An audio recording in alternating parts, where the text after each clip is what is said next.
Olá, seja muito bem-vindo. Se você chegou até aqui, é porque existe uma ideia, um projeto ou até mesmo um desejo pulsante dentro de você, esperando o momento certo para se transformar em um negócio de verdade. Mas, antes da aula com o Edson Mackenzie, quero começar nossa conversa com uma pergunta incômoda. Por que tantas ideias incríveis morrem no papel, enquanto projetos simples ganham o mundo e escalam em tempo recorde? A resposta não está na quantidade de dinheiro que você tem no bolso, nem na genialidade pura da sua ideia. A resposta está na sua mentalidade. A maioria das pessoas acredita que para começar a empreender basta ter um CNPJ ou criar um produto bonito. No entanto, tirar um projeto do papel e torná-lo escalável é antes de tudo uma mudança radical na forma de pensar, decidir e agir. Nesta aula, inspirada na visão do especialista e investidor Edson Mackenzie, nós vamos desmistificar o ecossistema de negócios e entregar os fundamentos práticos para você sair da intenção e ir direto para a execução. Existe um padrão claro no mercado. Fundadores passam meses, às vezes anos, planejando o produto perfeito em uma sala fechada. O problema é que o mercado não quer saber do seu planejamento perfeito. O mercado quer saber qual dor real você resolve. A mentalidade empreendedora moderna ensina que o óbvio precisa ser dito e testado rápido. Errar rápido, corrigir barato e aprender constantemente é o único caminho seguro para a validação. Aprender a olhar para o seu projeto com um olhar de dono muda o jogo. Significa parar de buscar desculpas sobre a falta de recursos e começar a mapear o que você pode fazer hoje com os recursos que já tem. Tirar o projeto do papel não é dar um salto no escuro, é construir uma ponte sólida, tijolo por tijolo, baseada em validação, comunicação clara e proposta de valor. Agora, vamos falar sobre uma palavra que virou moda, mas que poucos entendem na prática: escala. Escalar não significa apenas vender mais ou trabalhar 18 horas por dia. Se o seu negócio só cresce na medida em que você aumenta seus custos na mesma proporção, você não tem um negócio escalável, você tem uma estrutura engessada. Escalar é a capacidade de multiplicar seus resultados e receita sem multiplicar seus recursos e custos no mesmo ritmo. E para atingir essa eficiência, é preciso entender 3 pilares essenciais. Primeiro, validação de problema e solução. Garantir que existe gente disposta a pagar pelo que você resolve. Segundo, cultura e capital social. Saber construir conexões genuínas e redes de apoio com mentores, parceiros e clientes. Terceiro, comunicação e pitch. A habilidade de explicar o valor do seu negócio de forma tão clara e rápida que investidores e clientes consigam enxergar o futuro da sua marca instantaneamente. Ao longo dessa aula, vamos destrinchar cada uma dessas etapas. Você vai compreender como organizar os seus pensamentos, estruturar a sua mensagem e criar um modelo de negócios capaz de rodar com consistência. Não importa se você está começando do zero, se é um profissional autônomo querendo criar uma marca própria, ou se já tem uma operação rodando e precisa virar a chave do crescimento. O conteúdo de hoje foi desenhado para te dar clareza, direcionamento e, acima de tudo, confiança para agir. Esqueça as teorias engessadas. Pegue seu bloco de notas, abra sua mente e prepare-se para transformar sua visão sobre empreendedorismo. A partir de agora, o seu projeto deixa de ser apenas uma ideia no papel e começa a sua jornada para se tornar um negócio de impacto. Vamos juntos? Então agora é com vocês, Edson Mackenzie. Obrigado! Tudo bem, gente? A melhor coisa de falar na minha cidade é que eu não preciso ficar explicando para as pessoas porque eu tenho esse sotaque.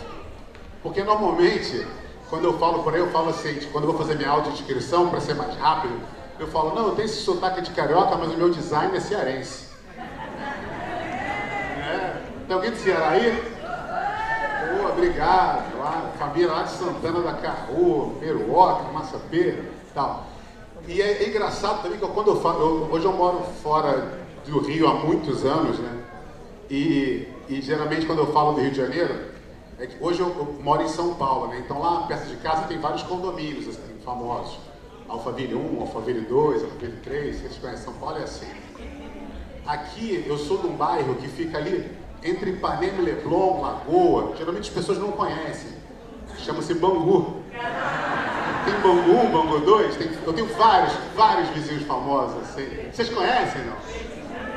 Quem não entende de Rio de Janeiro, por gentileza, não se meta no meu esquema aqui, por favor. Legal, galera. Eu tenho uma provocação para vocês aqui nesse finalzinho de tarde.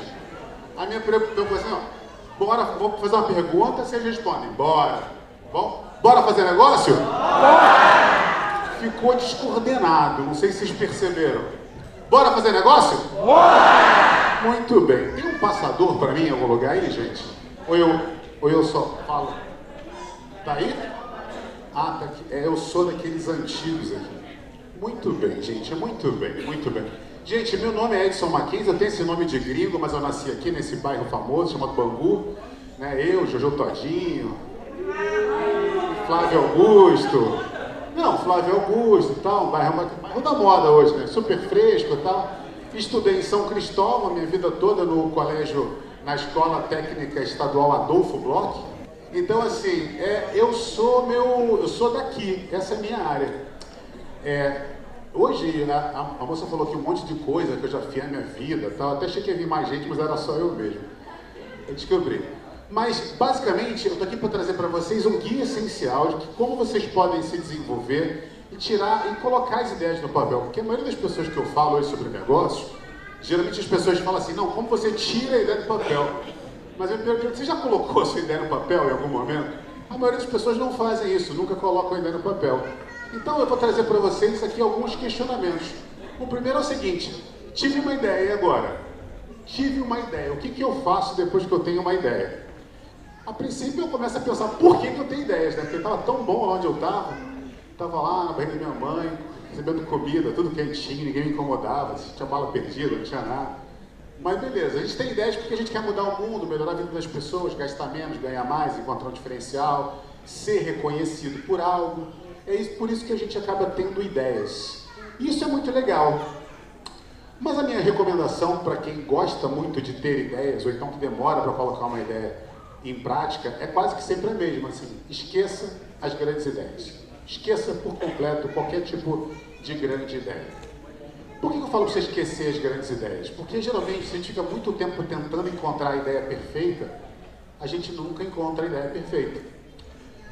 Então, a minha sugestão é substitua as grandes ideias pela estratégia da Estrela do Norte. Então, encontre uma Estrela do Norte.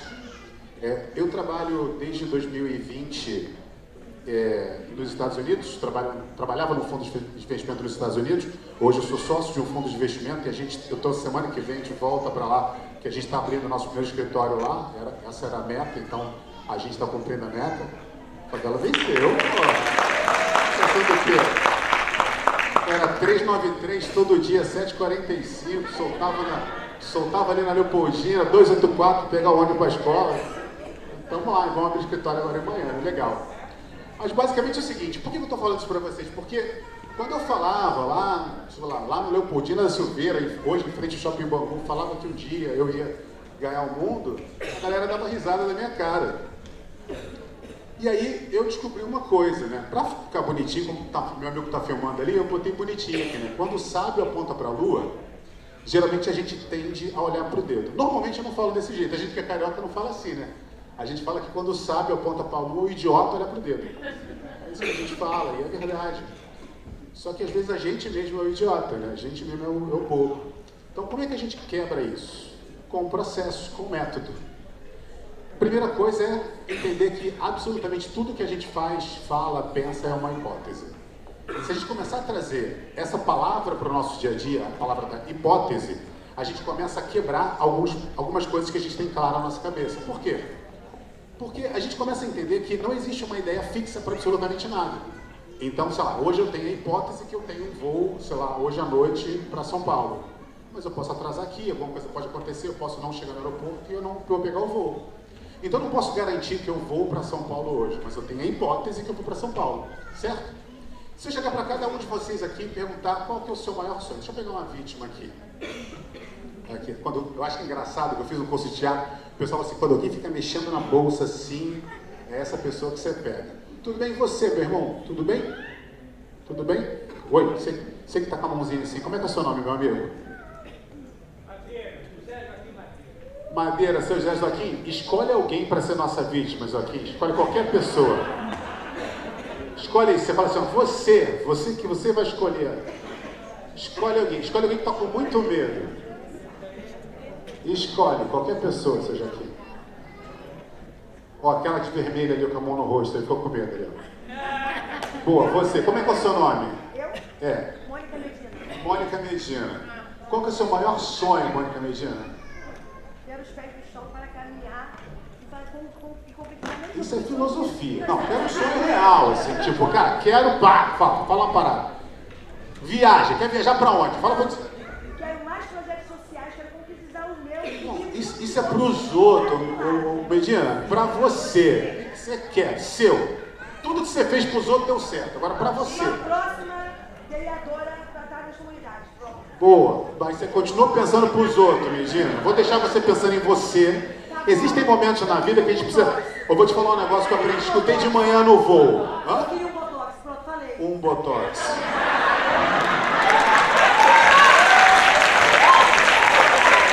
Gostei. Vamos rachar meio a meio. Gostei.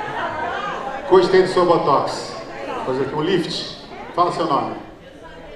Desça. Qual que é o seu maior sonho? Viajar para a África do Sul. Uau! Mais alguém que sonha em viajar para a África do Sul? Levanta a mão. Boa. Pequim. Benin é bonito também lá. Deve ser muito... Eu não conheço a África do Sul, infelizmente ainda.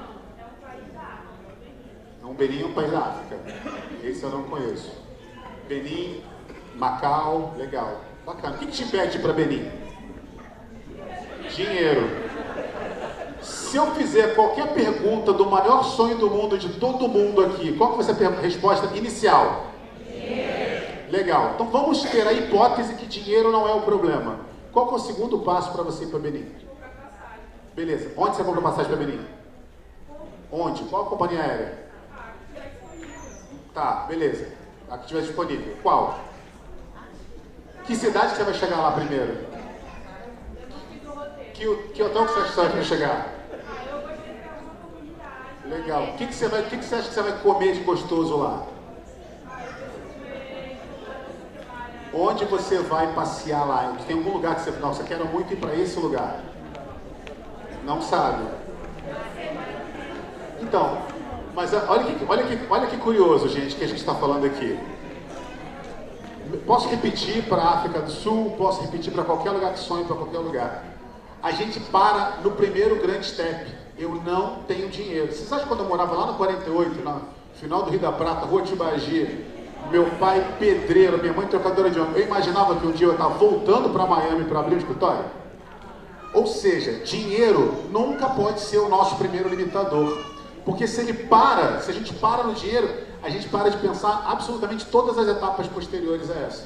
Então dinheiro não pode, porque tudo que o dinheiro resolve, resolvido tem que estar. Porque se você não tem, alguém tem para te dar esse dinheiro. Essa é a lógica básica de investimento. Ok? Então não vamos pensar em dinheiro. Legal, é sério. Qual que é o próximo passo? Ah, eu vou comprar passagem aérea na Latam, ou então eu vou na Etiópia, ou então eu vou... Sabe assim, você tem que saber exatamente o que você quer. Porque ao saber exatamente o que você quer, você vai conseguir chegar lá. Você pode não saber o que você quer, ou não saber onde você vai chegar, mas você precisa saber onde você vai buscar. A que está disponível. Que site que eu vou? Vou no Skyscanner, vou no Google Flights. Eu vou lá e vou pegar, vou botar a cidade que eu estou e qual cidade que eu estou. Essa é a cabeça de quem começa a colocar uma ideia no papel. Esse é o nosso primeiro grande desafio. Por isso que eu falo, tudo, absolutamente tudo é hipótese. E como é que funciona absolutamente tudo a partir da hipótese? É a gente sair da completa inconsciência de algo para a completa consciência de algo. Ou seja, eu saio de algo que eu não faço ideia do que é, para algo que eu não consigo parar de pensar naquilo até conseguir aquilo. Esses são os nossos processos, essas são as nossas etapas. Então, a gente chama isso em negócio de níveis de consciência. A gente tem um nível muito básico de consciência. Não sei se minha galera do áudio está aí. Eu estou ficando um pouco rouco, se puder dar um gás aqui, eu consigo falar mais baixo. Meus irmãos aí de cima, se puder me ajudar. Então, a gente sai da completa ausência. Quando a gente está no primeiro passo, a gente está no básico. Quando a gente sai do básico e começa a entrar ali no dia a dia, a gente está no tradicional. Qual que é o maior problema? Obrigado, irmão, já tem que dar uma melhorada aqui. A maioria das pessoas estão sempre entre o básico e o tradicional. Poucas pessoas são ousadas. Quando eu subia no palco e falava assim que eu queria ser o Cauã Raymond, a galera dava risada de mim também.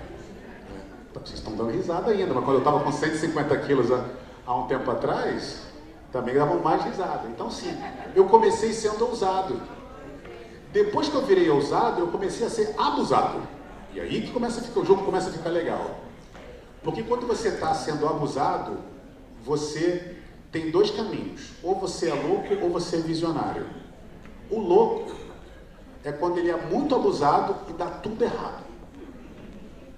O visionário é quando ele faz tudo que todo mundo acha que é errado e aí ele ganha dinheiro, aí ele vira visionário. Então, basicamente é isso. A provocação aqui é: saiam do básico, saiam do tradicional, comecem a ser um pouco mais ousados.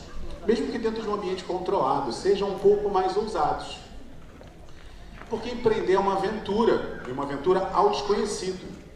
E o primeiro grande passo dessa aventura é escolher bem quem vai estar ao seu lado, quem vai estar perto de você, com quem que você vai compartilhar. E a gente sempre precisa ter alguém para a gente compartilhar nossas ideias. Vamos embora. A estratégia que eu uso hoje para botar as ideias no papel e ajudar as pessoas a pensarem um pouco mais é uma chamada Blitzscaling. Eu já peço desculpas a todos vocês por usar muitas expressões em inglês, mas infelizmente, no mercado de desenvolvimento de negócios, falar inglês é algo essencial, básico, tradicional. E aí eu passei muito tempo da minha vida lutando contra esse tipo de coisa, lutando contra isso. Só que sabe o que eu descobri? Que eu tinha que ser um infiltrado, entrar nesse mundo, aprender literalmente a língua deles e aí sim trazer isso pra gente. Então, antes da gente começar assim, cara, não sei porque esse cara tá falando um monte de coisa em inglês, para, respira, anota e começa a tentar. E é assim que eu fiz.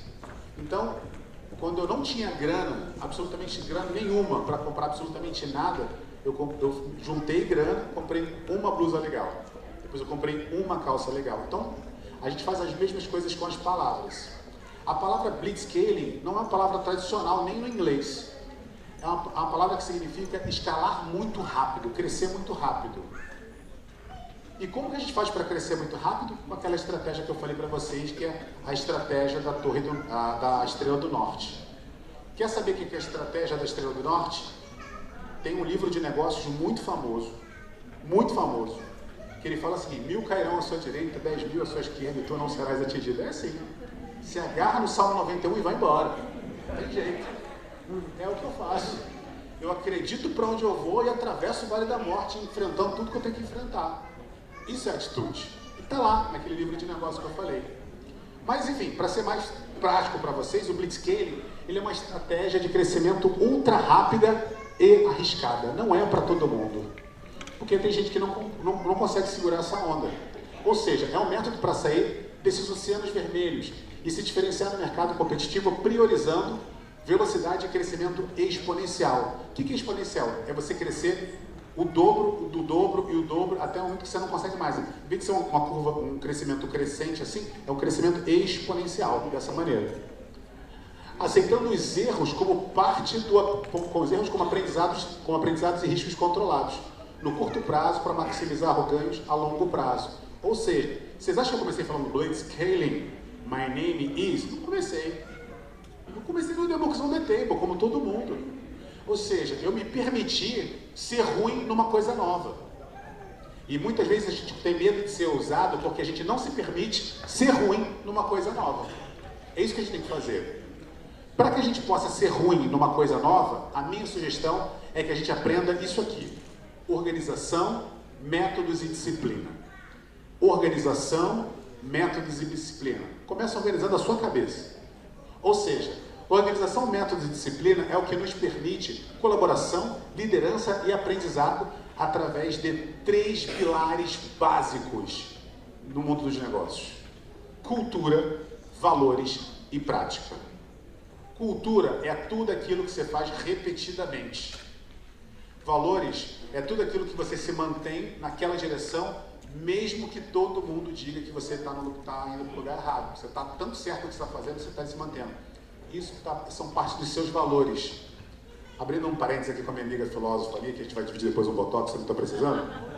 É aquela diferença entre ética e caráter. Ética é o que a gente faz quando está todo mundo olhando. E caráter é o que a gente faz quando não tem ninguém olhando. Tá? Isso faz parte dos nossos valores.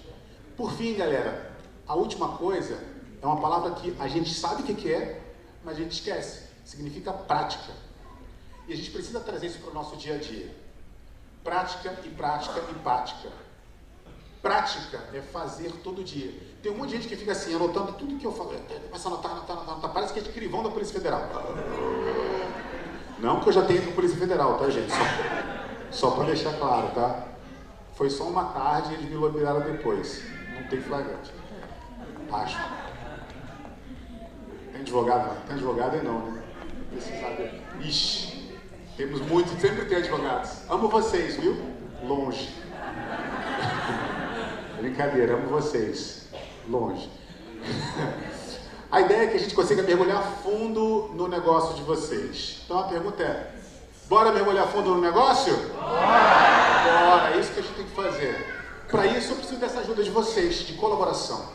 Quanto mais vocês interagem comigo, mais eu consigo fazer essa apresentação legal. Colaboração, a mentalidade de um modo estratégico, é o ponto de partida para navegar em uma cultura que nos permite falhar. Nos permite falhas, como parte do processo de aprendizado. A nossa equipe, eu, nosso parceiro, todo mundo, vocês aqui, a gente precisa estar pronto para experimentar, ajustar e inovar continuamente, mantendo uma postura ágil e aberta a mudanças. Dessa maneira a gente consegue atingir o resultado que a gente quer. Eu gosto de trabalhar com uma metodologia que os americanos chamam de OMTM, significa One Metrics That Matters, ou seja, uma métrica que importa. Ou seja, se minha métrica é dinheiro, dinheiro na conta é que conta, ponto. Se minha meta é fazer amigos é que conta. Se minha meta é, sei lá, seguidores nas redes sociais, é o que conta. Você tem que definir o que é importante para você. Ou seja, a minha métrica de sucesso hoje de palestra são eventos rejeitados. Quando eu falei isso para ti, eu falei assim, tá maluco? Como assim eventos rejeitados? Minha métrica de sucesso hoje é eventos rejeitados. Quando eu consigo rejeitar um evento, eu estou feliz. Por quê? Porque se eu estou rejeitando um evento, significa que eu tenho uma outra coisa melhor do que aquele evento para fazer. Porque sair de casa, ficar longe das pessoas que eu amo, longe da minha filha, que fez 10 anos agora há pouco tempo, para mim é um desafio enorme. Então, para eu estar aqui, eu tenho que, no mínimo, honrar a qualidade do tempo que eu estou longe dela. Essa é a minha métrica, para isso que eu estou fazendo. Por isso que eu estou aqui entregue para vocês de corpo e alma, de cuidado, umas gordurinhas a mais, uma necessidade do botox, mas enfim, mas a gente chega lá. Como é que a gente pensa isso aqui? A gente pensa num modelo sistêmico, problema, solução, validação e venda. Problema, solução, validação e venda. E não se enganem, tá, gente? Todo mundo é vendedor. Eu estou vendendo para vocês aqui agora. É engraçado como eu sou conselheiro de vários negócios. É engraçado porque as pessoas falam assim, nossa, Mark, me arruma uma oportunidade de trabalho, faço qualquer coisa, até vendas. Eu nunca entendo quando falam isso. Que quando eu fiz uma escala de profissões, quando eu já te quebrei, obviamente, porque louco, Salmo 91, erra o caminho. Às vezes, o anjo dá uma dormidinha e a pedrada certa. Já aconteceu de eu ter que fazer uma lista de profissões para eu ter que executar antes de passar fome. A melhor de todas que eu coloquei lá no topo foi vendas. Passei por tudo. As últimas são as piores, cara. Começa assim, só. Sabe assim, vendedor é uma das melhores. Mas as últimas são só professor. Calma que piora. Coach. Prostituição. Influencer. Eu já passei por todas elas, gente. Assim, acreditem vocês, ó. Ser professor não é para todo mundo. Tem coisa pior. Já tiveram que lidar com coach? Não, tá. O telemarketing é ruim. Eu ia tentar dar uma variada, né? Mas tá uns 4 degraus antes de prostituição, mas tá tudo na mesma linha. Brincadeira. Desculpa, galera do telemarketing aí, pare de me ligar. O que eu quero dizer para vocês, gente? Todas as nossas decisões, elas têm que ter um molde, um modelo. E hoje, no mundo dos negócios, em especial negócios ligados à inovação, a gente trabalha com uma coisa chamada Canvas. O que é um Canvas? O Canvas é uma palavra em inglês para tela em branco. Então, o artista, quando vai pintar um quadro, ele pinta numa tela em branco chamada Canva. Então, você tem que ter molde para absolutamente tudo. Então, o Canva, ele é um molde para que a gente possa ter um modelo padronizado de documentação e aprendizagem, em especial no mundo dos negócios. Hoje o Canva mais tradicional, mais conhecido é esse aqui, que a gente chama de Business Model Generation, um Canva de modelagem de negócio. Ele tem 2 grandes grupos básicos, tá? De um lado é razão e do outro é emoção. Vou explicar esse lado aqui para vocês, que para mim é um lado emocional da coisa. No meio de tudo, a gente tem a proposta de valor. Aqui embaixo a gente tem um caminho que a gente entrega para o nosso segmento de cliente, ali em cima a gente se relaciona com ele. Quanto mais a coisa gira aqui dentro, mais tem um caminhozinho, é como se fosse uma roda de água e pingasse dinheirinho aqui no nosso caixa, nosso fluxo de receita, a quantidade de dinheiro que a gente entra. Então, quanto mais rápido a gente gira, quanto mais rápido a gente entende a necessidade do nosso cliente, a gente vende, a gente se relaciona, mais dinheirinho cai no nosso caixa, tá ok? Do lado de cá é o lado racional, ou seja, aqui a gente tem, primeiro lá em cima com a pazinha, atividades chaves, embaixo os nossos recursos. O que a gente tem de recurso? Aqui embaixo é tudo que a gente gasta de dinheiro para que aquele lado de lá funcione, ok? E aqui a gente tem a estrutura de parcerias. Como eu falei, ninguém consegue fazer absolutamente nada sozinho. Sei que vocês estão amando a minha apresentação, todo mundo está tirando foto, só garante que eu estou bonito na foto, por favor, vai. Bom, se meus primos de Bangu me ver fazendo isso, né? Não, vê se eu estou bonito na foto aí, vai. Porque é o seguinte, porque eu vou mandar essa apresentação para vocês. Por R$59. Falei que eu estava vendendo. Brincadeira, vai ser só 48. Então, eu vou mandar essa apresentação para vocês e tem todos os dados aqui para vocês, ok? Em geral, existem diversas técnicas que a gente pode conversar para atingir os nossos resultados. A que eu mais gosto é uma que a gente chama de design de produto e design de serviço, que trabalha com diferentes grupos, onde a gente consegue entender, mas basicamente são metodologias para que a gente possa mapear as necessidades do nosso cliente. Ou seja, isso aqui é um outro tipo de canvas, ok? Isso aqui é um canvas de proposta de valor. De um lado, a gente tem a necessidade, as coisas que o nosso cliente imagina que ele precisa, que ele quer. Do outro lado, a gente tem a cabeça do nosso cliente, as tarefas que ele quer executar, as coisas onde ele quer chegar. E quando ele consegue executar aquelas coisas, ele tem dois grandes grupos. Ele tem ganhos e ele tem dores. Se dá tudo certo, ele tem ganho. Se dá alguma coisa errada, ele tem uma dor. Como é que a gente resolve isso? Se aquelas tarefas que a gente está executando, todas elas dão certas e a gente consegue ter ganho, a gente tem que criar negócios que criem ganhos para ele. Agora, se a gente não tem ainda uma forma de criar um ganho para ele, a gente tem que ter, no mínimo, uma capacidade de aliviar aquela dor. Dessa maneira, a gente consegue compreender esses dois grandes grupos que a gente está falando. Criação de ganhos e alívio de dores. E assim a gente vai criando alívios, produtos e serviços. Como que eu faço isso? A maior dificuldade que a gente tem hoje é de se relacionar diferente. Viu que o pessoal do Bioparque estava aqui? Eu adoro o Bioparque. E eles conseguem quebrar essa minha aula que eu vou dar agora, porque eu falo assim, já viu um bicho diferente vendo no mesmo lugar? Só o Bioparque consegue fazer isso. Mas enfim, você tem hoje dentro de uma empresa diferentes faunas. Você tem o desenvolvedor técnico, você tem o designer, você tem o cara comercial, você tem diferentes faunas. E você tem literalmente aquela pessoa que atrapalha tudo, chamada de dono. Essa pessoa, às vezes eu estou nessa função. A gente começa a pensar uma jornada do usuário. Como é que a gente pensa na jornada do usuário? 3 grandes grupos. Uma regra, uma motivação e uma expectativa de saída. Como que a gente pode trabalhar isso aqui? Regra, motivação e expectativa de saída. Isso aqui a gente chama de jornada do usuário ou então user story. A gente começa a pensar, a regra, no caso aqui, é um ator. Qual é o personagem que está falando aquela regra ou aquela história? Segundo, a gente tem que entender qual que é a ação que ele quer executar.